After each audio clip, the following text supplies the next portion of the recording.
আসসালামু আলাইকুম ওয়ারহমাতুল্লাহ। প্রিয় ভাই ও বোন, আজকের এই মুহূর্তটিতে আমি আপনার হৃদয়ের খুব কাছের কিছু কথা বলতে চাই। হ্যাঁ, আমি আপনার কথাই বলছি, যিনি হয়তো দিনের আলোতে সবার সামনে হাসছেন, কিন্তু রাতের গভীর নীরবতায় বালিশে মুখ লুকিয়ে কাঁদছেন। আচ্ছা, আপনার কি মাঝে মাঝে মনে হয় না যে আপনি পথ হারিয়ে ফেলেছেন? জীবনের এই ক্যারিয়ারের টেনশনে কিংবা সম্পর্কের বেড়াজালে কোথাও কি একটা শূন্যতা অনুভব করেন? মনে হয় যেন বুকের ভেতরটা মরুভূমির মতো শুকিয়ে আছে। আমরা অনেকে আজ পাপ করতে করতে এমন একটা অবস্থায় পৌঁছে গেছি যে এখন আয়নার সামনে দাঁড়ালে নিজের দিকে তাকাতেই ঘৃণা লাগে। শয়তান আমাদের কানে কানে ফিসফিস করে বলে, তোর মতো পাপীকে আল্লাহ মাফ করবেন না, তুই অনেক নিচে নেমে গেছিস, তোর আর ফিরে যাওয়ার কোনো পথ নেই। হয়তো আপনি ভাবছেন, আমি এত জিনা করেছি, এত হারাম খেয়েছি, এত নামাজ কাজা করেছি, আমার জন্য কি আর জান্নাতের দরজা খোলা আছে? যদি আপনার মনের অবস্থা এমন হয়ে থাকে, তবে আজকের এই 10টি মিনিট আপনার জীবনের সবচেয়ে গুরুত্বপূর্ণ সময় হতে পারে। অনুরোধ করছি, একটু ধৈর্য ধরে শুনুন, কারণ এই বার্তাটি আপনার রবের পক্ষ থেকে আপনার জন্য এক বিশেষ চিঠি। শুনুন, শয়তানের সবচেয়ে বড় ধোঁকা হলো আপনাকে নিরাশ করা। সে চায় আপনি ভাবুন যে আল্লাহ আপনাকে ঘৃণা করেন, অথচ বাস্তবতা সম্পূর্ণ ভিন্ন। আল্লাহ সুবহানাহু ওয়া তাআলা পবিত্র কোরআনে সূরা আজ-জুমারের 53 নম্বর আয়াতে সরাসরি আপনাকে সম্বোধন করে বলেছেন।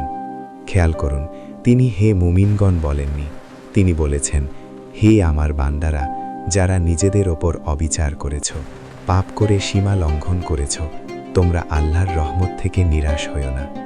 নিশ্চয়ই আল্লাহ সমস্ত গুনাহ মাফ করে দেন, তিনি তো পরম ক্ষমাশীল, পরম দয়ালু। সুবহানাল্লাহ। আপনি কার কাছে মাফ চাইবেন বলে ভয় পাচ্ছেন? তিনি তো সেই রব যিনি মায়ের চেয়েও 70 গুণ বেশি ভালোবাসেন আপনাকে। একটা ছোট বাচ্চা যখন ধুলোবালি মেখে নোংরা হয়ে মায়ের কাছে যায়, মা কি তাকে ধাক্কা দিয়ে ফেলে দেন, নাকি কোলে তুলে নিয়ে পরিষ্কার করে দেন? যদি একজন দুনিয়ার মা তার সন্তানকে ফেলতে না পারেন, তবে যিনি আপনাকে সৃষ্টি করেছেন, সেই রব আপনাকে কিভাবে ফিরিয়ে দেবেন? রাসূলুল্লাহ সাল্লাল্লাহু আলাইহি ওয়াসাল্লাম একটি হাদিসে কুদসিতে বলেছেন, আল্লাহ তাআলা বলেন, হে আদম সন্তান, তোমার গুনাহ যদি আকাশের মেঘমালা পর্যন্তও পৌঁছে যায়, আর তারপর তুমি আমার কাছে ক্ষমা চাও, আমি তোমাকে ক্ষমা করে দেব। আমি এ ব্যাপারে কোনো পরোয়া করি না। চিন্তা করুন, আপনার পাপ আকাশের সমান হতে পারে, কিন্তু আল্লাহর দয়া আকাশের চেয়েও বিশাল। সাগরের ফেনার সমান পাপ থাকলেও আল্লাহর এক ফোঁটা রহমত সেই সব পাপ ধুয়ে মুছে সাফ করে দেওয়ার জন্য যথেষ্ট। আপনাকে আশ্বস্ত করার জন্য আমি একটি সত্য ঘটনা শোনাতে চাই। বনি ইসরায়েলের যুগে এক ব্যক্তি ছিল যে 99 জন মানুষকে হত্যা করেছিল। ভাবুন তো, 99 জন মানুষ, এর চেয়ে বড় সন্ত্রাসী আর কে হতে পারে? সে অনুতপ্ত হলো। সে জানতে চাইল তার কি তওবার কোনো সুযোগ আছে। এক সন্ন্যাসী তাকে বলল, না, তুই 99টা খুন করেছিস, তোর কোনো মাফ নেই। রাগের মাথায় সে ওই সন্ন্যাসীকেও হত্যা করল, সেঞ্চুরি পূর্ণ করল, 100 খুন। এরপর সে এক আলেমকে জিজ্ঞেস করল, আমি 100 জন মানুষকে হত্যা করেছি, আমার কি মাফ পাওয়ার কোনো সুযোগ আছে? সেই আলেম বললেন, অবশ্যই আছে। তোমার আর তোমার রবের ক্ষমার মাঝে কে বাধা হতে পারে? তুমি ওই খারাপ এলাকা ছেড়ে ভালো মানুষের এলাকায় চলে যাও। লোকটি রওনা দিল, কিন্তু পথে মধ্যেই তার মৃত্যু হলো। এখন ফেরেশতাদের মধ্যে তর্ক শুরু হলো। জান্নাতের ফেরেশতারা বলল, সে তওবা করে এসেছে, আর জাহান্নামের ফেরেশতারা বলল, সে তো জীবনে কোনো ভালো কাজই করেনি। আল্লাহ তখন মাটি মেপে দেখতে বললেন। দেখা গেল সে ভালো গ্রামের দিকে মাত্র 1 বিঘত পরিমাণ বেশি এগিয়েছিল। শুধুমাত্র এইটুকু প্রচেষ্টার কারণে আল্লাহ তাকে মাফ করে দিলেন এবং জান্নাতবাসী করলেন। প্রিয় ভাই বোন, যে আল্লাহ 100 জন মানুষের খুনিকে মাফ করতে পারেন, তিনি কি আপনাকে মাফ করতে পারবেন না? আপনি কি 100 খুন করেছেন? না। তাহলে কেন হতাশ হচ্ছেন? আল্লাহর রহমতের দরজা আপনার জন্য 24 ঘন্টা খোলা। এখন প্রশ্ন হলো, এত সুযোগ থাকার পরেও আমরা কেন ফিরে আসছি না? কারণ আমরা ভাবছি, কাল থেকে নামাজ পড়ব, বৃদ্ধ বয়সে হজ করে সব মাফ করিয়ে নেব। কিন্তু কিন্তু আপনি কি গ্যারান্টি দিতে পারেন যে আগামীকালের সূর্য আপনি দেখতে পাবেন? কত যুবক রাতে ঘুমানোর পর আর সকালে জাগেনি। তাদেরও অনেক স্বপ্ন ছিল, অনেক পরিকল্পনা ছিল, কিন্তু মালাকুল মাউত যখন আসে তখন আর 1 সেকেন্ডও সময় দেওয়া হয় না। আজকে এই মুহূর্তে আপনার মোবাইলটা যদি নষ্ট হয়ে যায়, আপনি কালকেই সেটা ঠিক করতে দৌড়াবেন, কিন্তু আপনার আত্মা, আপনার রূহ বছরের পর বছর ধরে অসুস্থ, পাপে জর্জরিত। সেটা ঠিক করার জন্য আপনার কোনো তাড়াহুড়ো নেই। ফিরে আসার জন্য আপনাকে খুব বড় কিছু করতে হবে না। শুধু 3টি কাজ আজ থেকে শুরু করুন। 1. লজ্জা এবং অনুশোচনা। আল্লাহকে বলুন, হে আল্লাহ, আমি ভুল করেছি, আমি লজ্জিত, আমি আর ওইভাবে ফিরতে চাই না। চোখের 2 ফোঁটা পানি আল্লাহর কাছে রক্তের চেয়েও দামি। 2. নামাজ আঁকড়ে ধরা। নামাজকে বোঝা মনে করবেন না। নামাজ হলো আল্লাহর সাথে কথা বলার মাধ্যম। আপনার যত কষ্ট, যত ডিপ্রেশন, যত অভাব, সব সেজদায় গিয়ে আল্লাহকে বলুন। বিশ্বাস করুন, সেজদায় যে শান্তি আছে, পৃথিবীর কোনো সাইকিয়াট্রিস্ট আপনাকে সেই শান্তি দিতে পারবে না।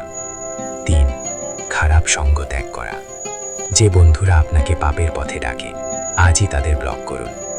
একলা থাকা ভালো, কিন্তু খারাপ সঙ্গ ভালো না। একটু চোখটা বন্ধ করুন তো। ভাবুন তো সেই সময়ের কথা, যখন আপনার চারপাশের মানুষ কাঁদবে, আপনাকে সাদা কাফনে মোড়ানো হবে।